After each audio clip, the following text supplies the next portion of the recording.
My mom wanted me to be a truck driver because that would mean I would make $24,000 a year if I went to Truck Masters, and that would be twice what my father made. And she thought that would happen, but something inside of me said, I don't want to drive a truck. There's something else that matters more to me, and I decided I was not gonna go for money instead of passion.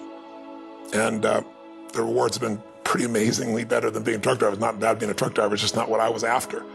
And I look back, and one of the things that helped me was my original teacher, Jim Rohn, who was a personal development speaker I went to hear when I was 17. He said something the first time I heard him, and he said, you know, it's really simple. If you want life to change, you gotta change. If you want life to be better, you've gotta get better. It's the only way it happens.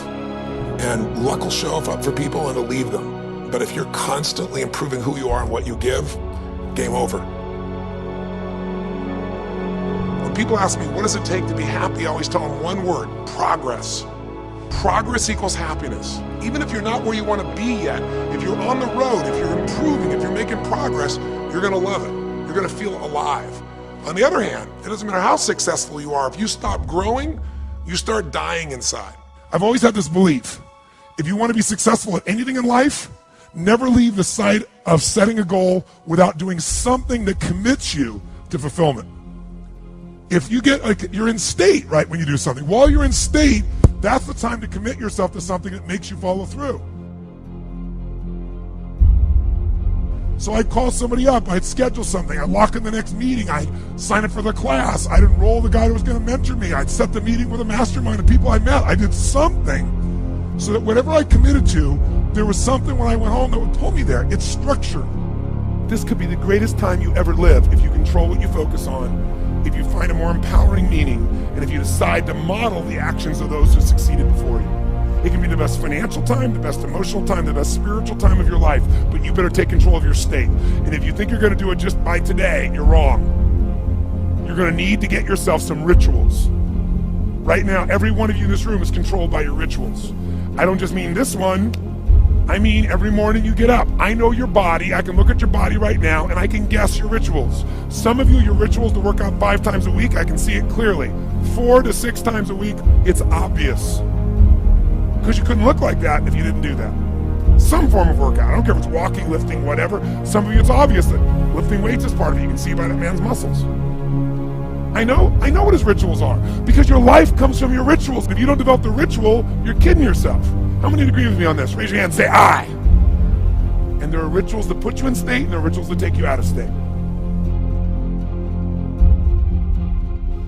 But if you've got what you know, that focus, the target, and you got the toolbox, and you're still not getting what you want, it's because you got inner conflicts. That's the third pillar. You've got to resolve your inner conflicts. Because that, as I try to explain to you, 80% of success in anything is your psychology, and 20% is the mechanics.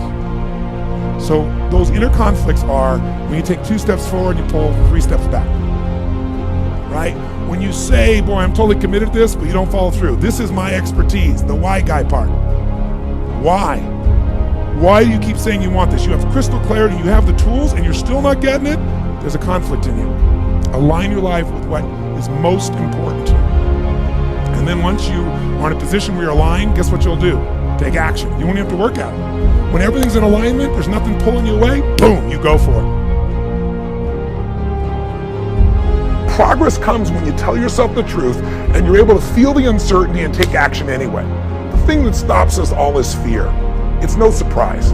Fear of failure, fear of rejection, fear of the unknown, fear of not looking good. And that fear we could translate into the simple thing of uncertainty. Now, when you look at someone who's incredibly successful, you look at someone who's truly a leader in their life or in their field, the one thing they have in common is they exude this sense of certainty. And where's that come from? Is it inborn? Are they lucky? Are things just going their way? No, great leaders know how to step in the uncertainty and bring the certainty to the situation. Most people in life, we really feel like the level of stress in our life comes to how much of life do you feel like you control, or how much does life control you? Do you tend to control more of what's going on, or events controlling you? It's very easy to have those events start to take control unless we take control of what's between our ears, our own mind. You see, what you and I focus on massively affects how we feel, whether we're thriving or surviving. If you focus on what you can't control, If you focus on the past, if you focus on what's missing from your life constantly, that pattern of focus will make you frustrated, overwhelmed, depressed. It won't even matter if you're taking antidepressants. If you keep focusing on what you can't control, what's missing from your life, you're going to feel depressed still. You can take as many antidepressants as you want. Focus equals power. If you want to thrive, you got to focus on what you can control. You got to focus on the difference you can make. You got to focus on what's already in your life that you're grateful for. So you got to find a story that's going to empower you to act. A story that's going to get you to find the breakthrough. Because otherwise, with a lousy story, you'll never find the strategy, or you'll come up with a reason why it's too expensive, you can't get there, you can't access it, or you'll even get the strategy and then half-assed apply it just so you can reward your story that says it doesn't work because I tried it. Resourcefulness is the ultimate resource. And if you don't have what you want, stop telling yourself the story because you don't have the money, you don't have the time. That's bullshit. It's because you haven't committed yourself where you would burn your boats. If you want to take the fucking island, burn your fucking boats, and you will take the island, because people, when they're going to either die or succeed, tend to succeed. But most of us give ourselves a way out, and that's why we don't have what we want. I was thinking about where this journey began for me, my desire to serve. Every day before I get on stage, I do this thing to whip myself into a peak state, and then my last words are, "Use me, Lord." That's my prayer. And every day my goal is to be a blessing in people's lives. Just do more, give more, share more, create more. And what you need will be there. It's like air. You don't stop to think about when you take a breath whether it'll be there or not. It's always going to be there. Yeah. You just got to do your part.